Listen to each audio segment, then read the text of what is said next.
Hello, everyone. I sincerely hope all is well. Thank you so much for tuning in with us today. I am Henry Edwards II, the creator and founder of Two Magazine. I'm also a fashion stylist, as well as an art director for the magazine. So I'm pretty much everything for Two Magazine. Today, we're going to discuss self love. Do you fall in and out of love with yourself, or do you not love yourself in general?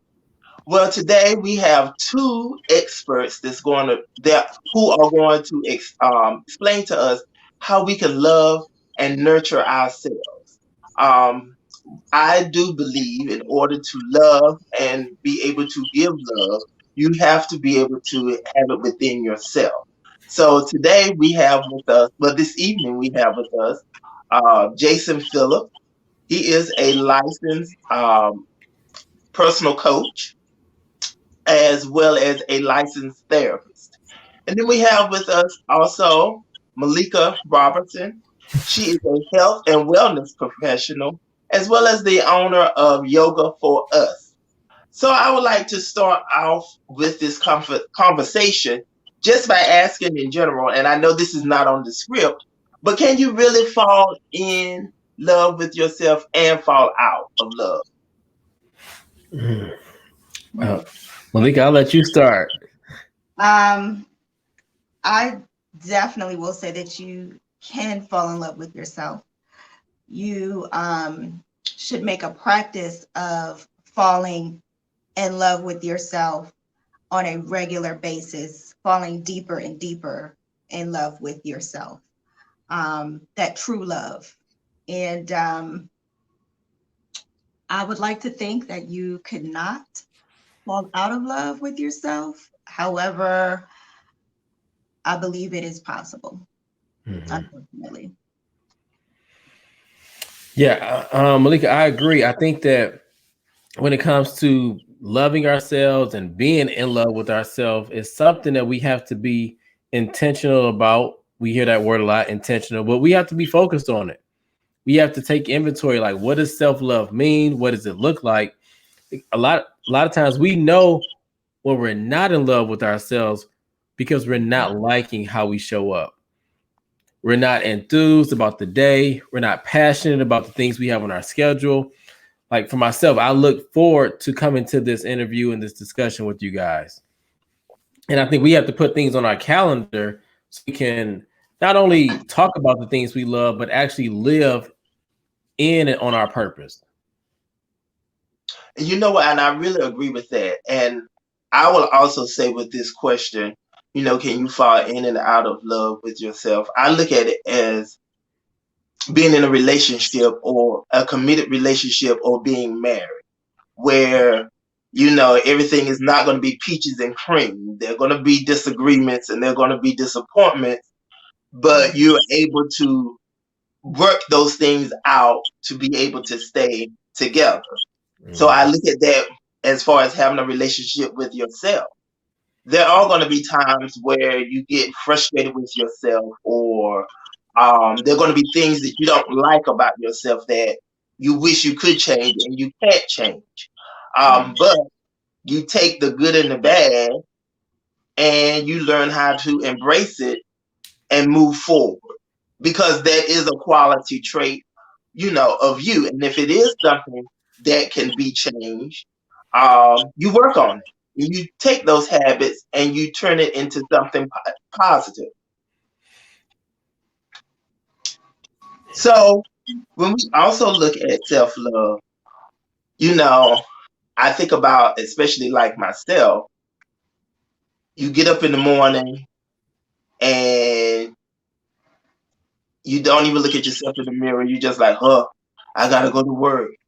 And then all of a sudden you put on, something, and you just like, why did I put this on today? I hate this. You know what? And I not even that I hate what I have on, but why did I put it on anyway? I'm not even built right for this. I don't even look right for this. I don't even look right for the part. How do you start your morning off with gratitude and really fully appreciating who you are? Because I feel like once you start your morning routine, that opens up to where you are able to have a better day. Mhm.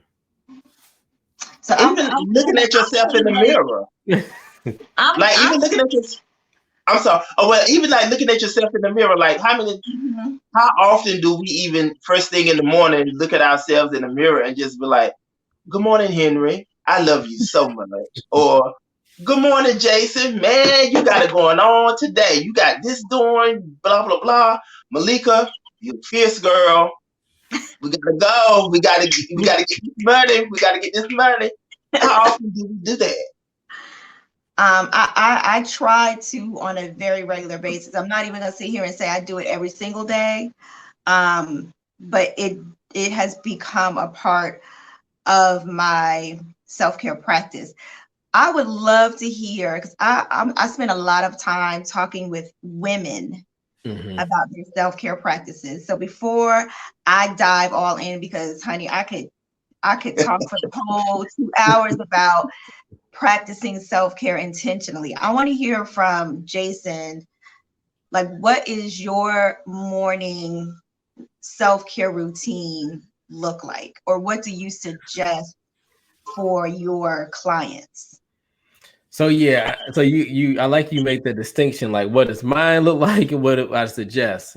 Mhm. But no, because on the weekends I wake up later. And when I'm able Mhm. to wake up later, it's a different type of routine. I'm gonna be honest. I'm not even going front. So like most mornings, if I'm waking up at 5 or 6, I'm just like, I'm just kind of like seeing where I'm at. I'm getting my bearings together, all of that. um, but ideally, I like to have some type of exercise in my self-care routine. It may Mm, not be the very first thing, but before my day is actually started, I like to take a little walk or do a home workout, home work like a little workout. That for me helps me just get my adrenaline going. I feel a lot better before I tackle the day because I've already poured into myself before I start pouring into everybody else. So ideally, that's what I recommend. Just doing something, and I also doing something physical, but I do intentionally like do the small things. Like I eat breakfast.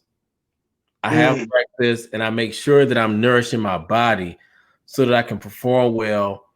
And that seems to give me energy. It seems to keep me sharp because when I'm not full, like physically, like when I'm hungry, I don't function the same. That's a really basic part of my self-care. Like I don't drink coffee, but I have a breakfast, whether it's cooked. Like this morning I made some eggs and bacon, and so that was part of my self-care. I love it. So for me, Hmm. well, I have to keep my morning routine varied. I am a true blooded March Aries woman. yes, woo woo. Yes. Monotony does not sit well with me. I will get bored. I will become frustrated. I need to switch it up. So my morning routines can look like a morning stretch in the bed. I love doing yoga in the bed. I'm actually putting out a video series for my clients. Before my feet hit the floor, I can do 5 to 10 stretches, really open up my muscles, allow my energy to flow well before I ask my feet to carry the full weight of my body.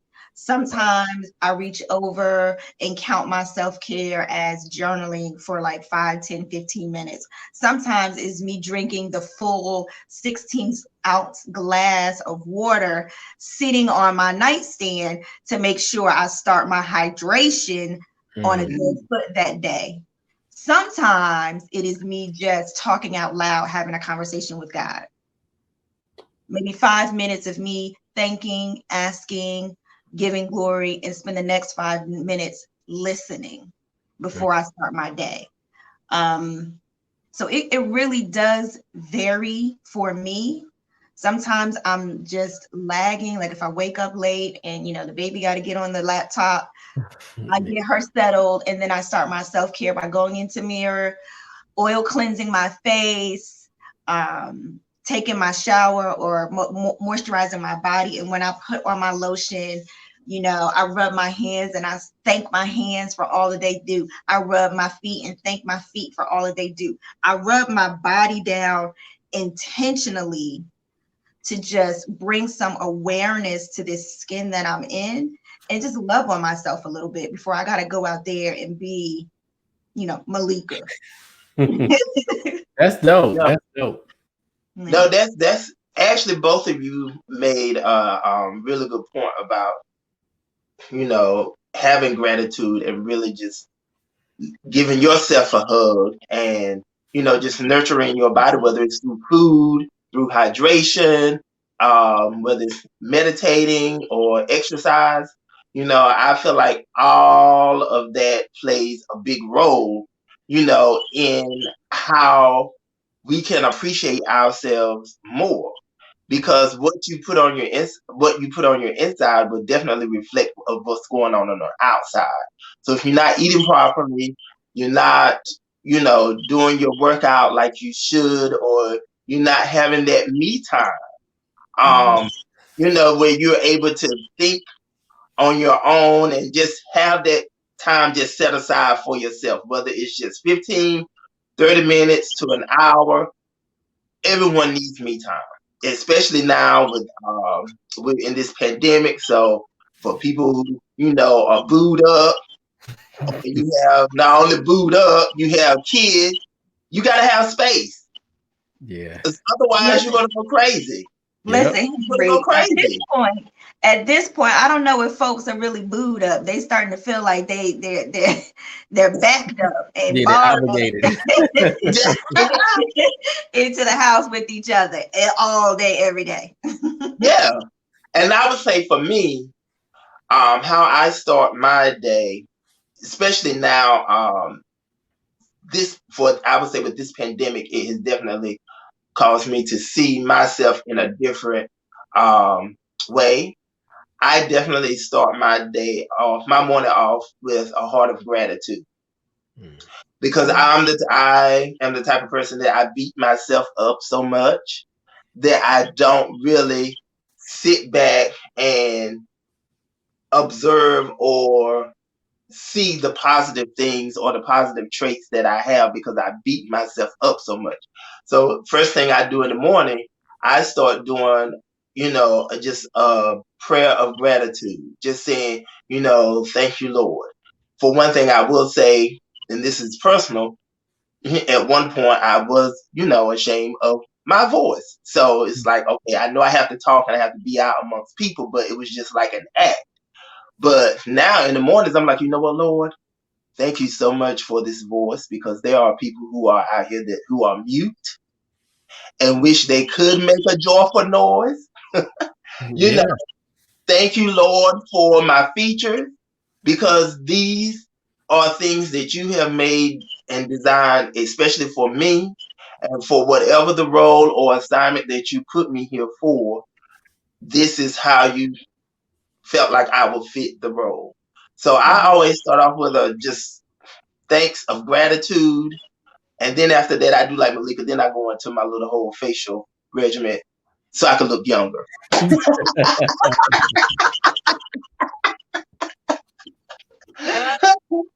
Oh my goodness gracious. Yeah. Can I just add this one thing about morning routines? I want to, for anyone that's watching, I want them to understand that morning routines are fantastic and they do set the tone for your day. I personally do not feel that your morning routine needs to be a set amount of time, this long, drawn out type of regimen. And I also, for the people that are not morning people, that never seem to be able to get on track with their morning routine, make it your afternoon routine. Make it your 2 o'clock in the afternoon routine, your nighttime routine. Make it whatever part of the day suits your lifestyle. It does not have to be as soon as you wake up. The important part is that it is a routine. It's a routine. Right. It's a routine. It's a routine. And then that's where you're not putting pressure on yourself because you didn't meet a deadline. Right. Or you're not, for those individuals who like schedules, at 8 o'clock I get up, at 7 o'clock, at 9 o'clock I'm doing this. You're not beating yourself up, and it's not like you're going to throw the whole day off.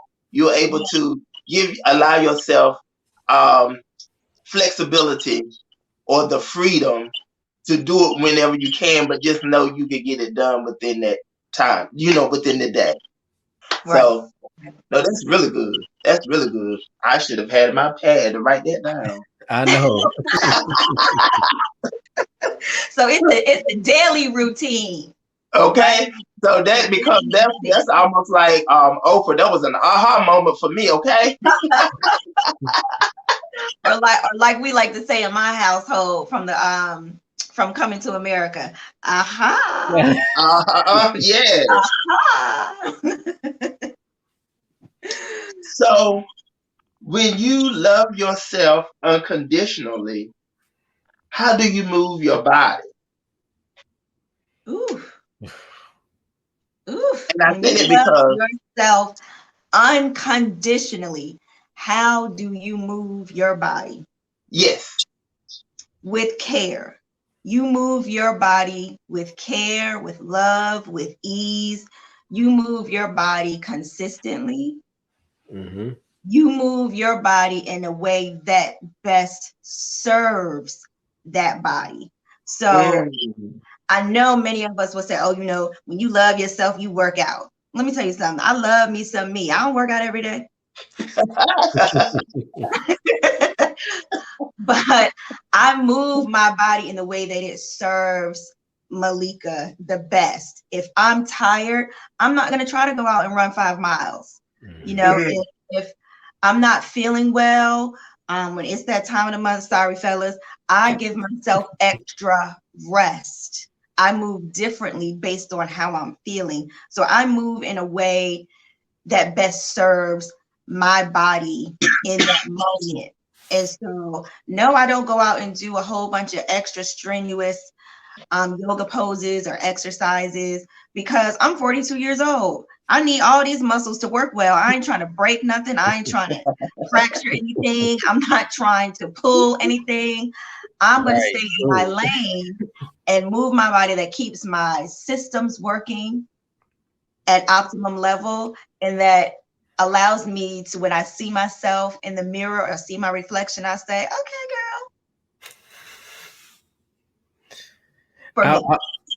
I would add to that too. When you love, when you said when you move, what was the question again, Henry? I want to make sure I'm answering directly.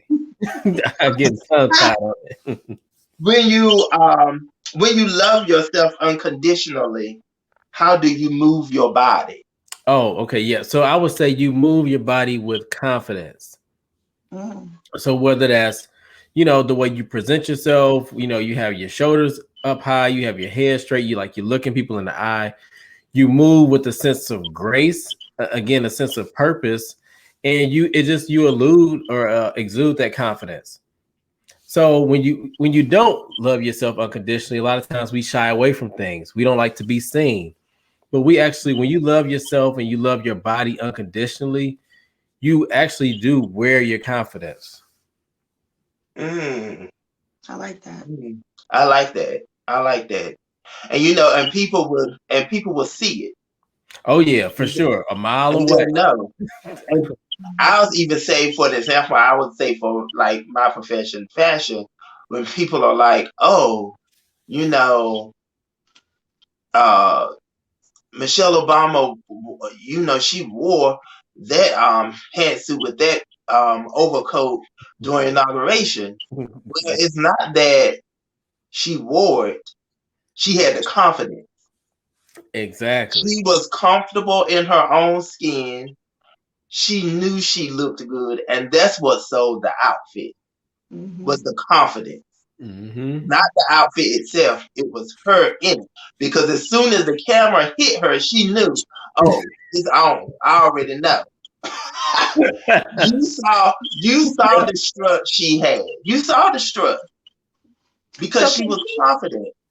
So when you so look can at you, people where you like, or you see like a plus size model, and you see her like dressed, but you see things she has put together and everything, and you just like, gosh, I would have never imagined, because granted, we still do body shaming.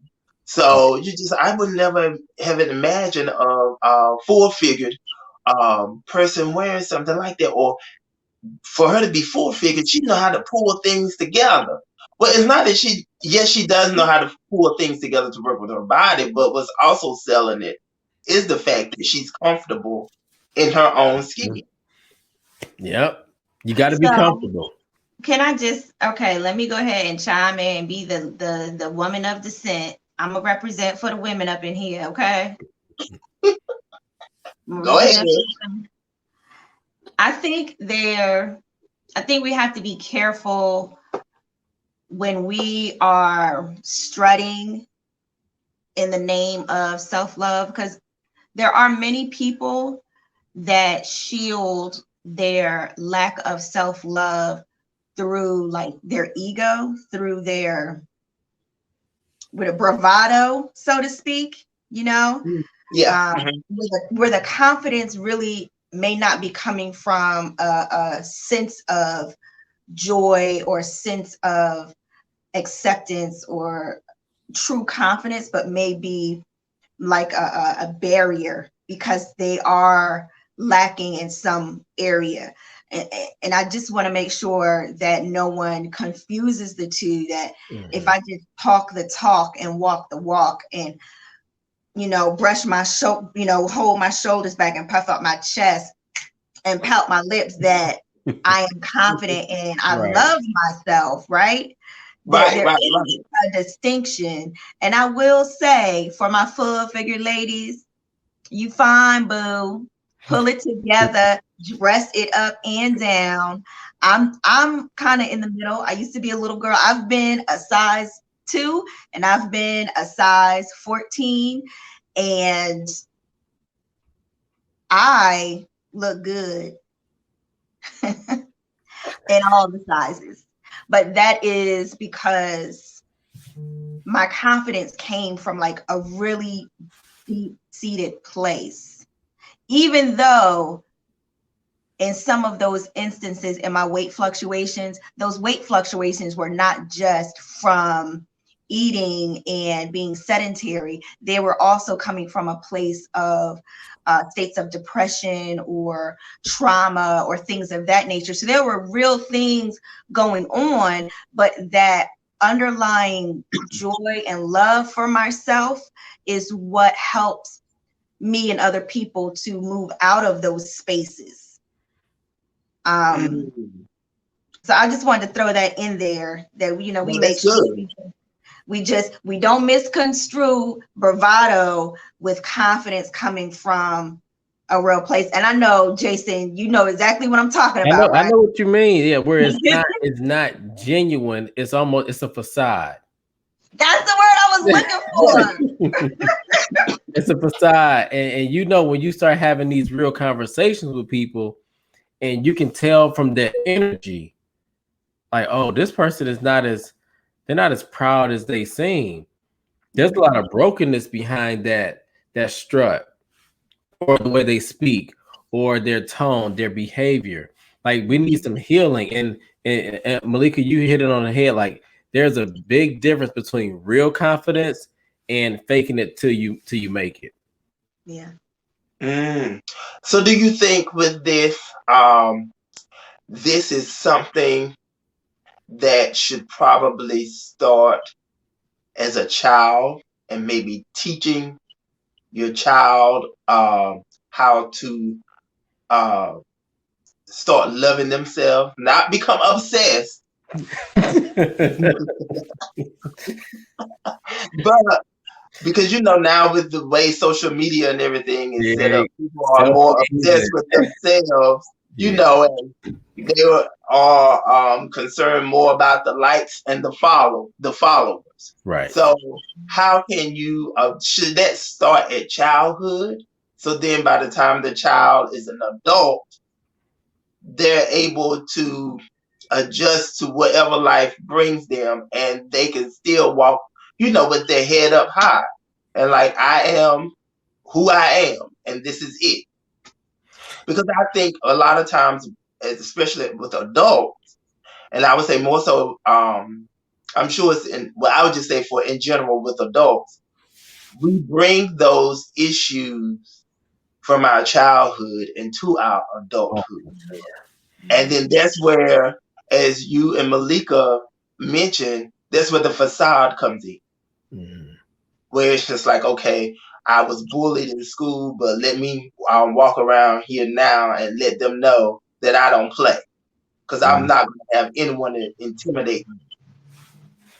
Or sometimes, if we're insecure about a certain feature that we have, we could automatically go into a conversation and then use that feature that we're insecure about and bring it as a joke to get everybody laughing. So then it's like, okay, now we got that out of the way. Now let's move on to what we need to talk about. Yep. So should we start as a, well, I would say, well, Malika, what are you doing with Solomon to make sure that she grows up to be Solomon? Yes. I feel it is my job to pour into her so much self-love and awareness and accountability and self-respect, so that when she does go out into the world, because let's just be honest, the world has weight, right? When she goes out into the world, I want the weight of it to just rest on top of all of that love. I want her to be so filled up like water. When you see things, you put it in water, it floats. I don't want stuff to sink into her psyche, to sink into her personality, to sink into her muscles. I want her to be so filled with love for herself and her own confidence that stuff just floats on the surface. And so I teach her how to affirm herself. I teach her how to fail. I teach her how to restructure her language. So, a lot of times when she's trying to do something that I think that she might not be able to do, I have her try anyway. And as soon as she says, I can't, we reframe that to, well, you don't know how to do it right now.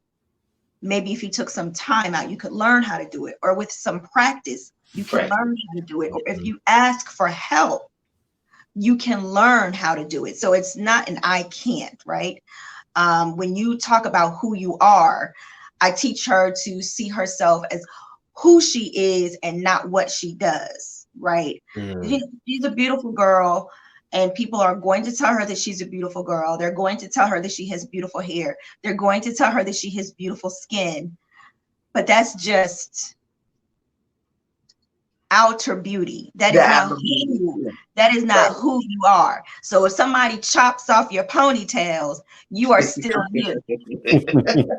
when you go through puberty and your face starts breaking out, you are still going to be you. Right? That's real.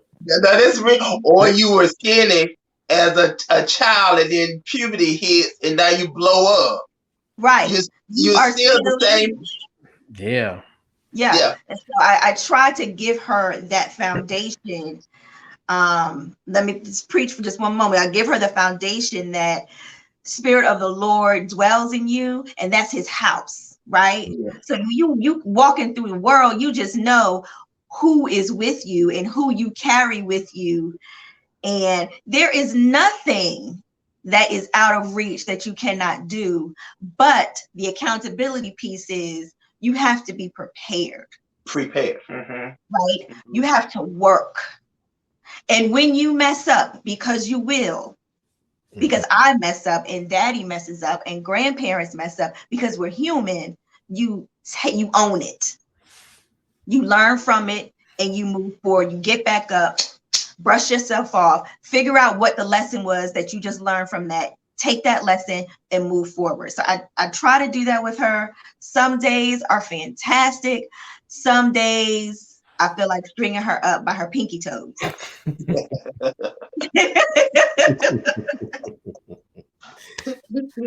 Oh.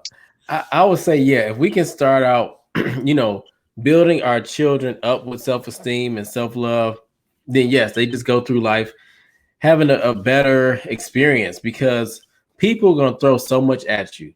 Like, you're going to get it at school from your friends. You may get it from your family. So you may get it from neighbors.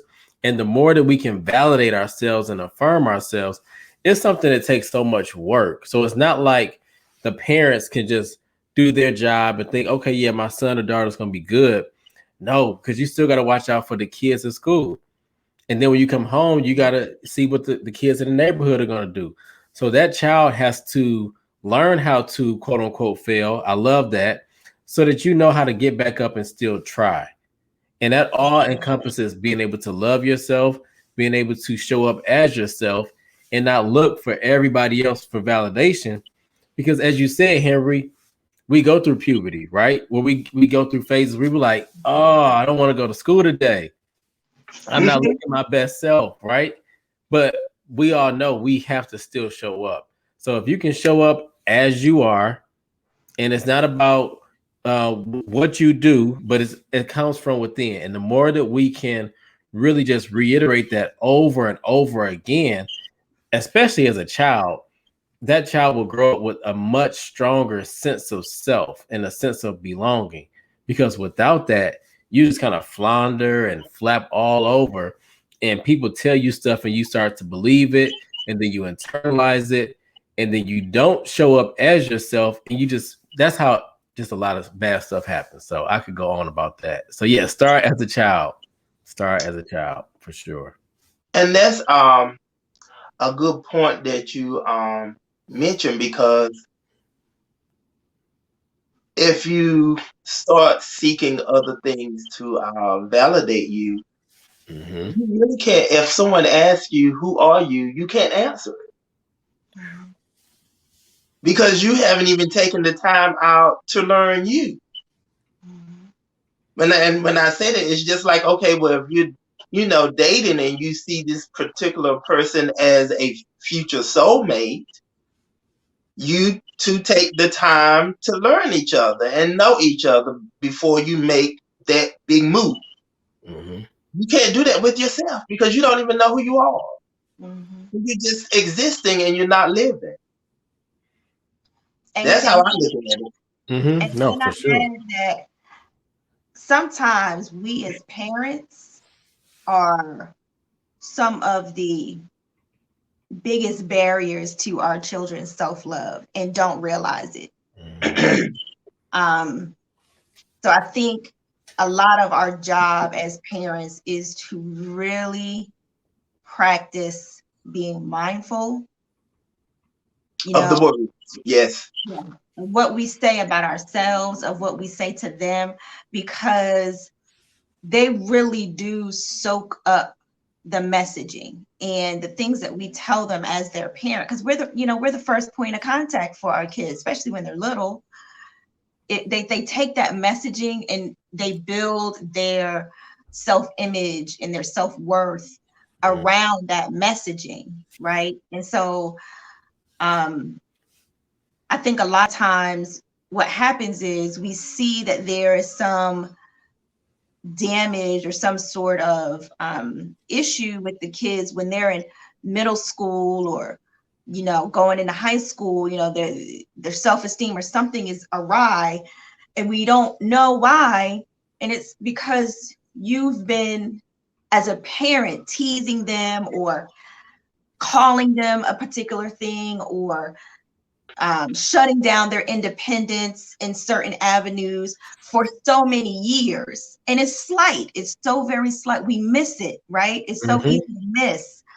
And so we have to be very, very mindful with the words that we speak. I did this Renew Your Mind seminar with one of my line sisters, Minister Tracy Ross. Shout out to her. And one of the things that she said really struck my ear. You can have your future or your funeral on your tongue. I might be paraphrasing. And that's in line with like the life and death and the power of the tongue. Yeah, as you what you say, so it comes to pass. And so those things that you speak into your children, even if it's something small or it's a joke or you on the phone with your girlfriend and girl, you done brought home C's and D's. She ain't doing nothing. She's hearing that, and it is pouring into her self-image of what her potential is in life. So I think we really need, as parents, to be mindful that we are structuring the self-talk for our children. Yes. Yeah. And it's hard to do that when you don't even know what your own self-talk sounds like.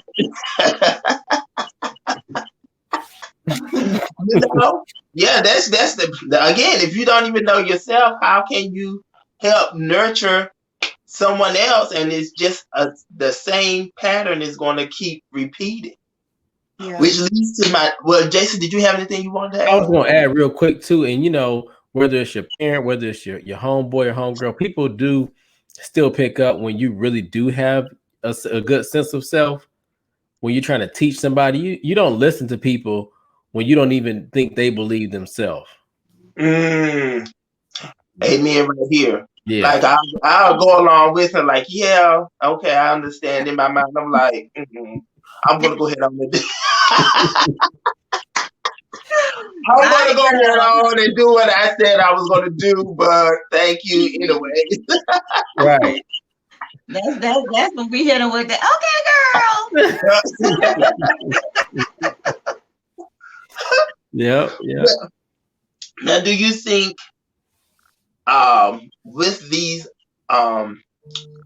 issues of not self-loving yourself or neglecting yourself, do you think that can eventually lead to toxicity or narcissism? I think I'll jump in if you're okay, Malika. I think it definitely can lead to toxic and unhealthy relationships because you're not valuing you. You're more so valuing them or that person or that job, that validation. So you don't have any boundaries. So when somebody wrongs you, as opposed to just kind of like slapping them on the hand, getting them in check real quick, you let it go on and on and on.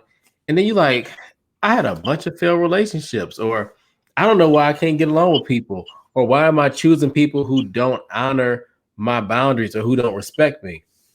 So it starts with the self-image, the self-love, and the sense of the self-respect in the beginning. And when you have that strong sense of who you are, you really don't, not saying you won't end up in a toxic relationship, but you'll be more apt to point it out and a lot less likely to stay once you realize like, oh, this ain't for me. But now, Jason, because I know in a few minutes you gotta jump, use yourself. I'm here watching the time for you. So I want to get this question in very quickly. Explain how integrating a deeper level of self-love can lead to a freer expansion and understanding of what it means to be a man. Why is it important for masculine self-love to be defined by the individual too? Because we are put in situations where we have to show up as ourselves. So I'll give a practical example. If I, as a man, love myself, that means I'm able to be more vulnerable with my wife. That means as a leader, I'm able to be more transparent about what I think and what I feel, and I'm not necessarily worried about somebody saying, "Oh, that was cowardly or that wasn't manly," because I know who I am, so I can show up and be super effective. So now Mm, I'm modeling things so people, and if I have kids, they're going to look up and say, "Okay, it's coming from a realness right here. Like he respects himself, he loves himself." And when you talk about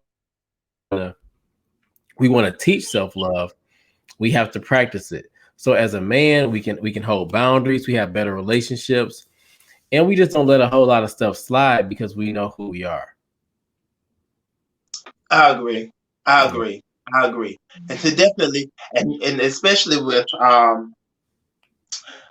defining, your self-love for yourself, masculinity really depends on the individual, and not and society should not dictate what is masculine and what is not masculine.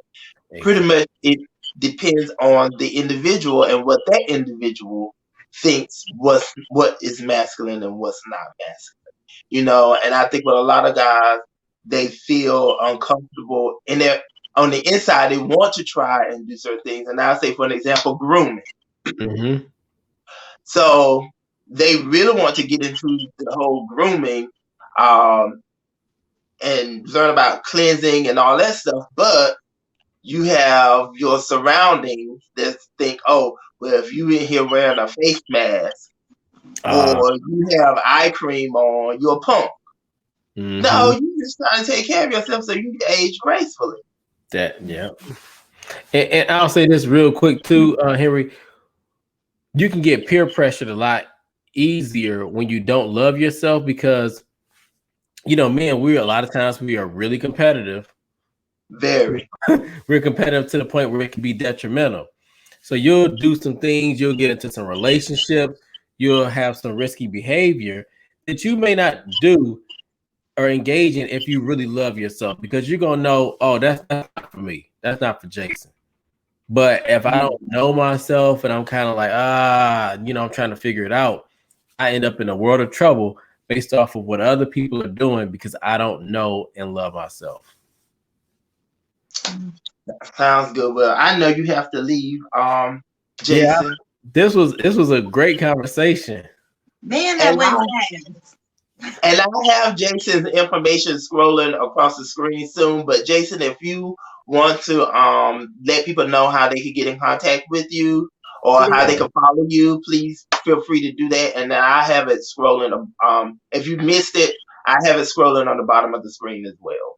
Okay, so quickly, yeah, you can follow me on Facebook and Instagram at J Phillips MSW. So that's JPHILLIPS MSW. If you want to get in touch with me, my website is pnpcoach.com, but you can find all that from my Instagram. Thank you so much, Jason, again for taking time out of your schedule.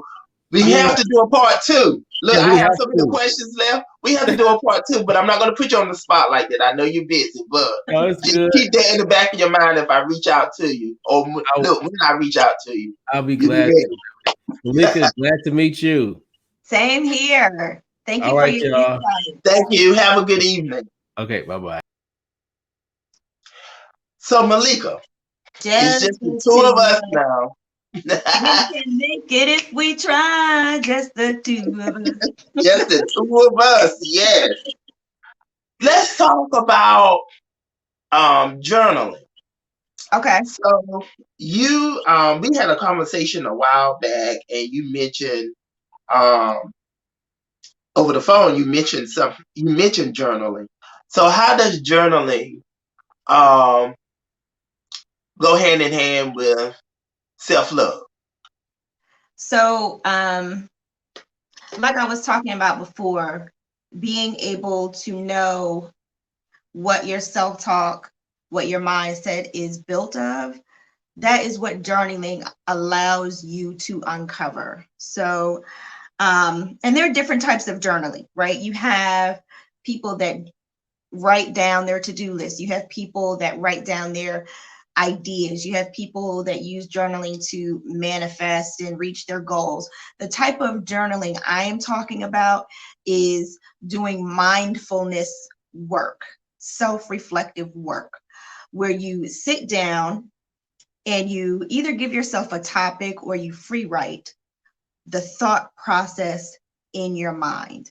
Because what happens is we have this constant stream of messaging going through our brains, going through our minds, going through our ego, and it sometimes settles down in the subconscious and we're not aware of it. We're going throughout the day, we're making decisions, we're choosing people, we're choosing food, taking actions based off of that stream of messaging. So it serves us to really take a look at what it is we're saying to ourselves. So I'm just going to be transparent. I'm going to be real. I've been journaling for years, and the consistent theme that I found I needed to work on was my sense of lack. I needed to work on my sense of self-forgiveness. I need to work on my my ability to what's the word I'm looking for? My ability to connect with new people. So let's talk about those things. I saw in a lot of my journal writing things like, oh, I'm not really going to mess with that person. I'm not going to do this. I'm not going to do that. Or I felt a certain way. And all the common theme, and I'm not talking about just 1 month, or I'm talking about years and years of life. The common theme was, if I do this, I will miss out on some gift that is meant for me. And it took me some time to realize that that is lack speaking. That's lack, baby. That's not abundance. If you truly and honestly feel like what's yours is yours and the life we're living is abundant, then you don't have to worry about what is yours being taken by someone else, or you running out of a good thing if you share with someone else, right? And so I learned that through my journaling, because if you ask most of my friends, they say, oh, I love, she's so strong, she's so confident. It doesn't necessarily show up in my relationships with other people. It shows up in what I'm not doing. But you're right? So people don't see it. I'm the only one that feels, oh, I could have given $25, but I only gave 15. Girl, I need them extra $10. Do you? I mean, when you got 100 sitting in the bank, it's that sensation that I don't know where the next 100 is coming from. When you're meeting new people and you feel like, oh, I'm shy, and you ask my friends, I've said that I'm shy, and everyone really just rolls their eyes and say, you are not shy by any stretch of the imagination.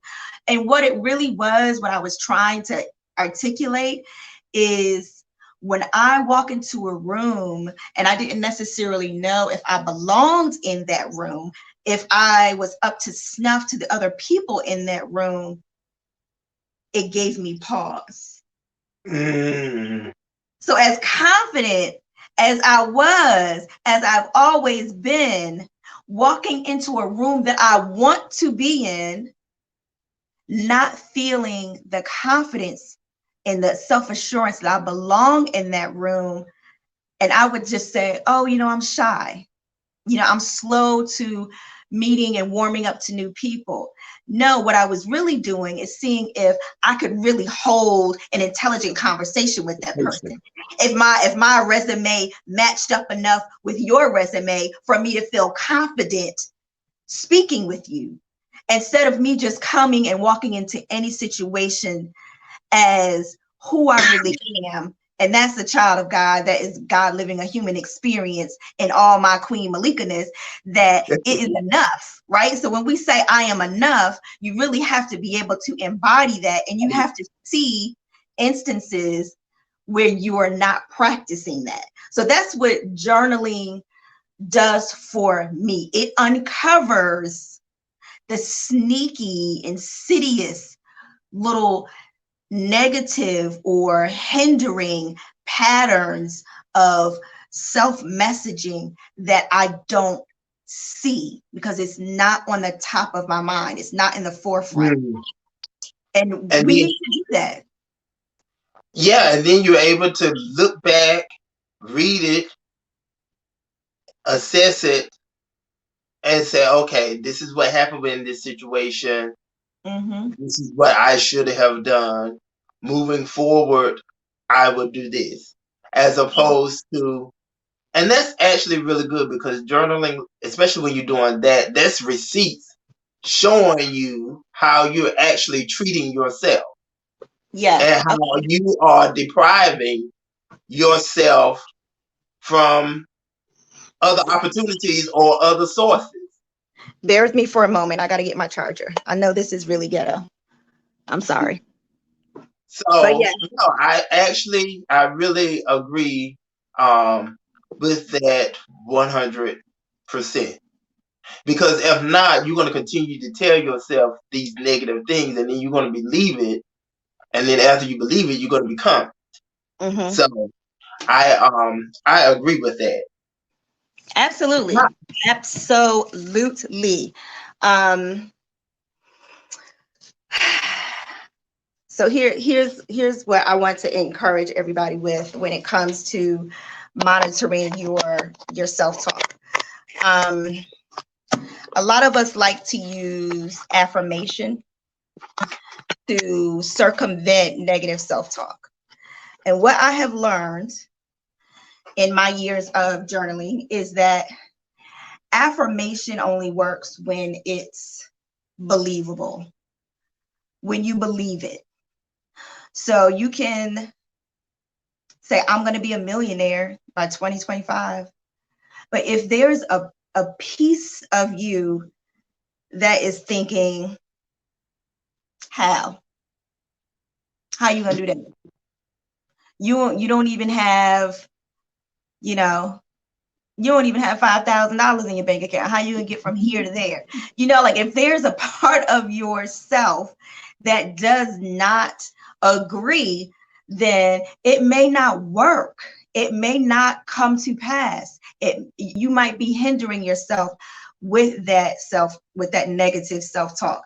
And a lot of times negative self-talk doesn't sound negative. Sometimes it sounds like protection. Sometimes it sounds like love. And you really have to take a look at it. And what I did with those two issues that I gave you, and believe me, you, Henry, I've had more than those few issues. I've been working on myself for quite some time. But what I did, I am going to walk into this room and I'm going to talk to 5 people, just 5 different people. I'm going to introduce myself. If I can go in there and talk to 5 people, I can go home. Even back when you remember I used to salsa dance? Yes.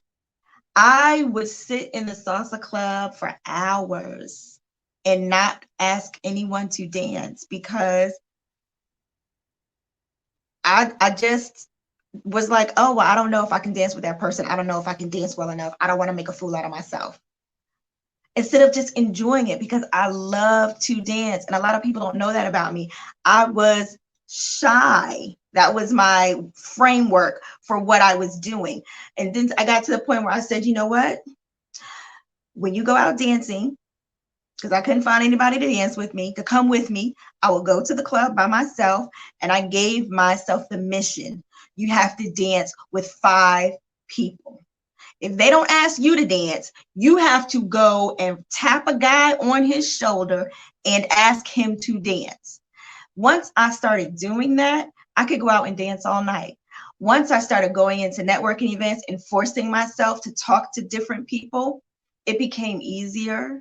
I realized I'm actually pretty clever. I'm pretty funny. I kind of got a little something going on for myself. I do belong in these rooms. I do belong on that dance floor. Maybe I will be on Oprah. Maybe I will be in Tube magazine one day. Hey, look here now. Okay. Maybe I will get that first milli. I might, it is possible for me. And that's not my affirmation now, but maybe my affirmation is I can see the possibility of me getting to that place. And that opens up the opportunity for yourself to say, okay, I can agree to that. And that also opens up especially if you have been telling yourself, negative things or saying what I can't do and I'm afraid. What if this? You're always thinking of something negative.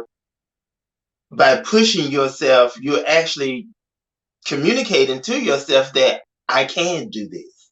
I can. Like you're pushing yourself out of that bondage. Yep. And you're opening yourself up to what unlimited possibilities of what could possibly happen.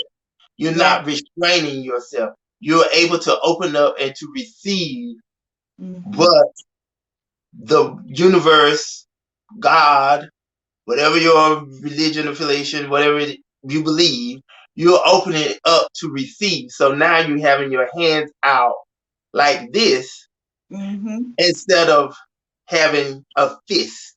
You're able to open up and you're able to give. And not only give to the world, which this is what we're supposed to do, contribute to the world, but you're also giving to yourself because you're giving yourself reassurance that I can do this. And I will say, I have 2 questions left, but I will say this story. I would say, for an example, with me, I have, my parents had me very late, so I always call my parents Sarah and Abraham.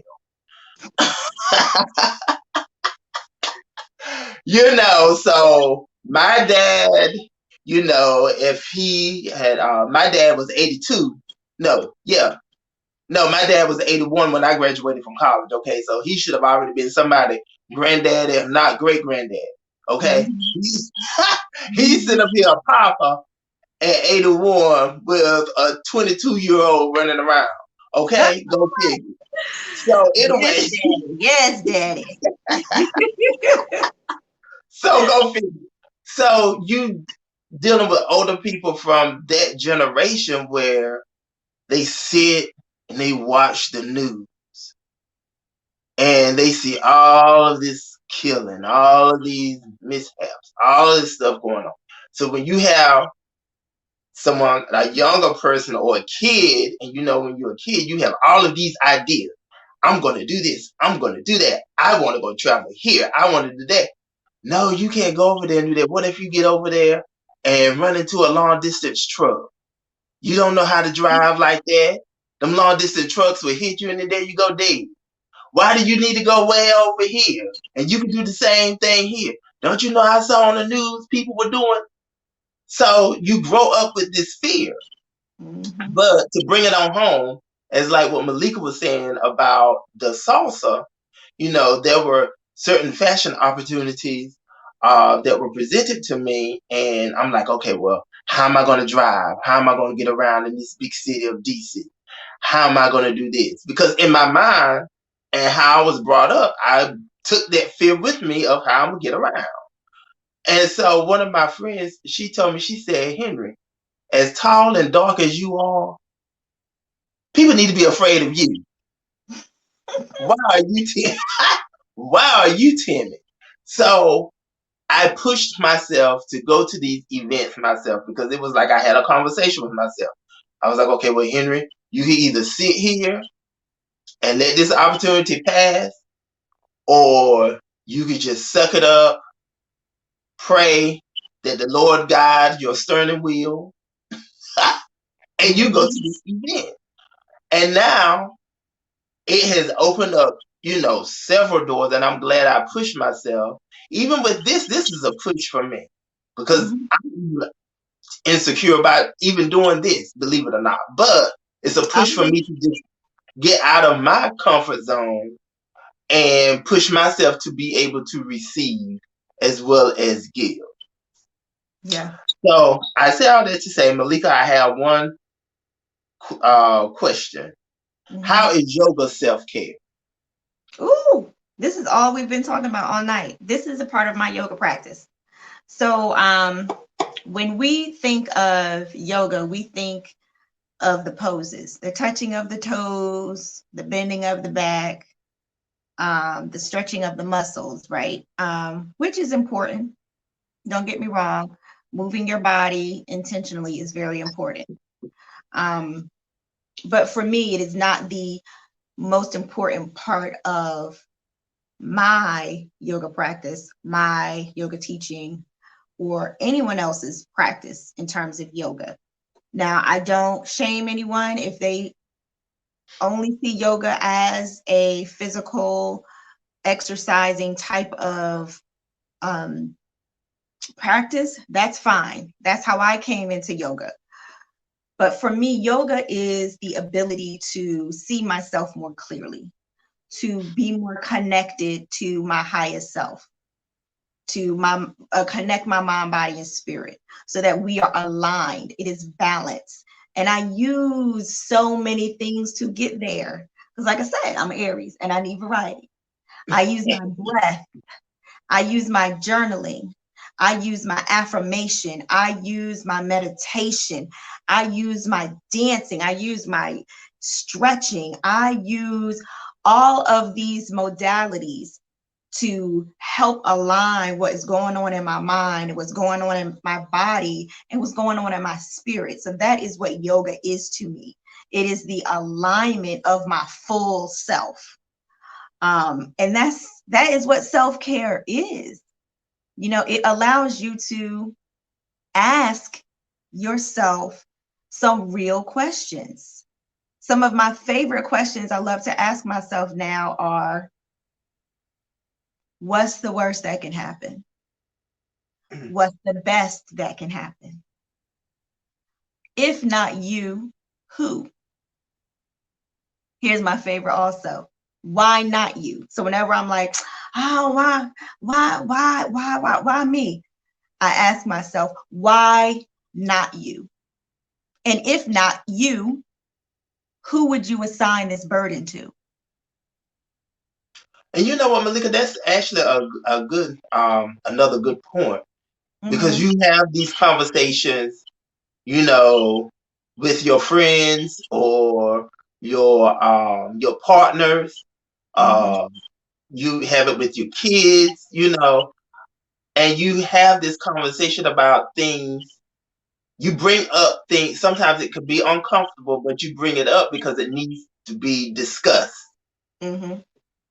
We don't bring those issues up within ourselves to have a discussion. Right. That's actually really good. Looking from within and having those conversations, and if those conversations are too deep, go and seek, the professional help that is needed so you can conquer those difficult, I'll say, situations or difficult inner issues that you are battling with. Right. That's actually a really good point, and having those conversations within yourself. Yeah. And again, that's still discovering like who you are. Yeah. Well, I feel like I need to do a part 2, but don't mark your calendar. Don't mark your calendar because I don't want to keep you all too long, because I know you all are like, okay, now we need to wrap this up. But And look, we didn't even talk about love languages. no. So we didn't even talk about love. Like we really didn't even get into the surface. So I don't even know what I was thinking about when I said this question out. Because I was just like, okay, well, this is good for an hour, and this is probably a 2-hour thing. So maybe next time I have some commercials to come in to entertain you all, something. But I probably will work on a part 2. Hopefully, Malika and Jason will come back to join me. I really enjoyed this conversation. Malika, can you end us with some type of hug or something where we could just really leave feeling love? Okay, yes, I will leave us out. We'll do a little bit of breath work. So everyone, wherever you're seated, I want you to get comfortable. I want you to stack your hip bones directly under your shoulders. If you're seated in a chair, then I want your hip bones and your knees to be in line with each other. So you can't really see me too much, but I'm sitting in a chair where my legs are bent at a 90-degree angle. So I'm aligned as I can be in a seated position. I hope that makes sense. Take a deep inhale and let it go. I want you to soften your chest and your rib cage back towards your spine so that is in line with your hips. Roll your shoulders forward, then up, then back and down. Close your eyes. There is nothing for you to see on the screen. It is time for you to connect to your breath. Pay attention to your inhales and your exhales. Are they shallow? Are they deep? Do you feel like you're working in order to find that breath? Take a moment to give some gratitude for each inhale and exhale, recognizing how blessed, how lucky we are to be of the many few that are able to inhale with ease and exhale with ease today. Recognizing that breath as a gift, as something magnificent to behold, to treasure. Understanding that that last breath is a miracle because we are not promised the next breath. So really putting our mind on that air that moves through our body. Maybe give that breath some weight, some color, attaching a characteristic to it.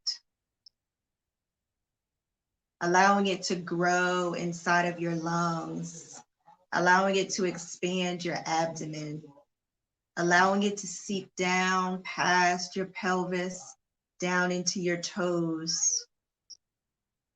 Imagine what you want that breath to magnify in your life. And on each exhale, imagine that breath taking with it anything that does not serve you in this life, anything that does not help you in this moment, anything that you do not need. Let that breath lift it out of your muscles, out of your bone marrow, out of your ligaments, and out into the world to be cleansed. With your next inhale, let your head fall back. And on your exhale, let your chin tuck forward towards your chest.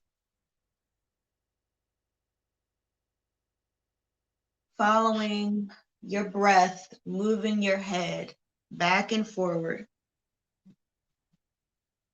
Imagining this is the biggest yes that you can give yourself. Ask yourself, what are you saying yes to in this moment? What are you giving yourself permission for in this moment? What are you in agreement with in this moment? As you bring your mind to your breath, to your intention, to yourself. Include your shoulders, rounding them forward on your exhale, opening them up towards each other behind you on your inhale. Subtle movements.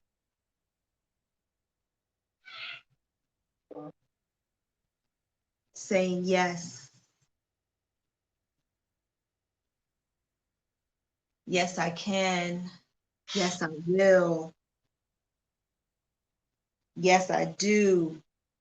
Yes, I am.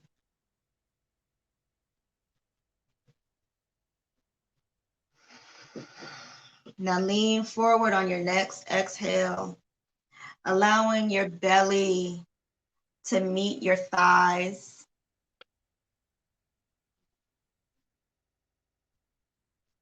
And on your inhale, you're lifting up right to a seated position. If you have the space, maybe give your back just a small, tiny arch as you let your head fall back. Exhaling forward, belly to thighs. Inhaling back up. Do that one more time.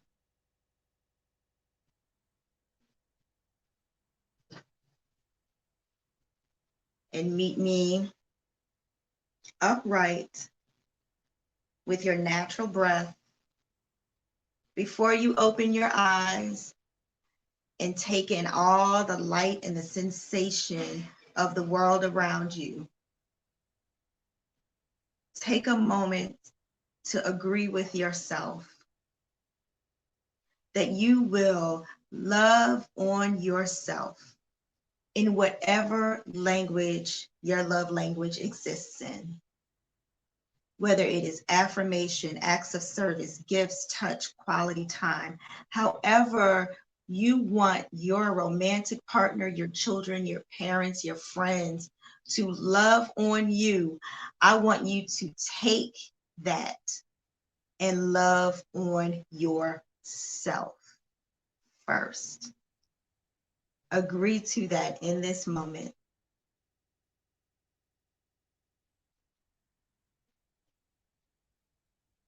Good. I love me, and I love you too. Whew. Let me tell you something. I feel like my blood pressure, everything has just went down, okay? Down to the point where I need to go to sleep. Woo! Now that was good, okay? Because I was really stressed out over this, but this was really good. Thank you so much, Malika. Please share with everyone how they can contact you. Okay, so you can contact me. You can get my journal. Yes. My journal, it's called Let's Write. It is a mindfulness tool to master your self-talk. I hold guided journal sessions, virtual yoga sessions. I do events and corporate events as well. I do couples classes. So if you and your partner would like to connect on this level, feel free to contact me through www.yoga4us. My Instagram is Yoga for Us Official on all social media, Facebook, Instagram, Twitter. I'm on LinkedIn as well as Malika Robertson, but I am very contactable. If you just search the hashtag Yoga for Us with the number 4, you will find me. Get on my calendar or do a free 15-minute consultation if you want to chit chat with me about what your needs are, and let's go. Let's get it. Because my motto for my business is yoga is indeed for us, including us, especially us, all of us. Please go out and support Malika. This is Black History Month, so let's support Black businesses, but not only look at Black businesses just because it's Black History Month or because of our political climate as well as social climate, but Black businesses are every day. Black businesses are not trends. They are lifestyles, okay? And lifestyles are forever. I wouldn't say forever, but they're timeless. Lifestyles are timeless. So do not look at Black businesses as if it's like, oh, this is what's in, let me support. No, you support them today, tomorrow, and forevermore. So thank you, Malika, so much for taking time out of your schedule to do this. It was fun. I hope you had fun. I had fun. And I hope everyone that was that attended had fun as well. So we're gonna end this. I pressed the wrong button, but anyway, we're gonna end this, and I hope you all were informed, inspired, as well as in style, and as always,